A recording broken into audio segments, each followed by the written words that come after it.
ঠিক এই মুহূর্তে দেশের ক্রিকেটের সবচেয়ে আলোচনার নাম বিসিবির ইলেকশন। কিন্তু আপনি কি জানেন বিসিবির ইলেকশন কিভাবে হয় এবং কোন পদ্ধতিতে একজন বোর্ড সভাপতি নির্বাচিত হন? আজ আমি আপনাদের বিস্তারিত জানাবো কিভাবে হয়ে থাকে বিসিবির ইলেকশন। প্রথম ক্যাটাগরিতে সভাপতি পদে কোনো ভোট হয় না।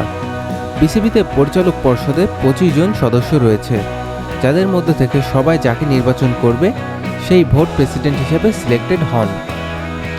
দ্বিতীয় ক্যাটাগরিতে দেশের 7টি বিভাগ রয়েছে, সবার নিজস্ব ভোট দেওয়ার পদ্ধতি। ঢাকা, চট্টগ্রাম এবং খুলনা বিভাগের 2টি এবং বরিশাল, রাজশাহী, সিলেট ও রংপুরে রয়েছে 1টি করে পদ। এখানে ভোট দিবেন স্ব বিভাগের কর্মকর্তারা। প্রতিটি বিভাগে ভোট প্রদান করেন তাদের আন্ডারে থাকা জেলা ক্রীড়া সংস্থার প্রতিনিধিরা। 3 নং ক্যাটাগরিতে রয়েছে 1টি পদ। এখানে সাবেক খেলোয়াড় অথবা কোনো সংস্থা অথবা কোনো বিশ্ববিদ্যালয়ের একটি পদ রয়েছে। এই পদে এর আগে নিযুক্ত হয়েছেন নাজমুল আবেদিন ফাহিম এবং খালেদ মাহমুদ সুজন।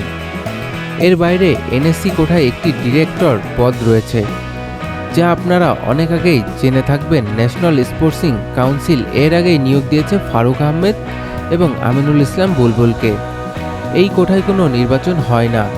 এনএসসি যাদেরকে মনোনয়ন দিবেন তারা নির্বাচিত হন।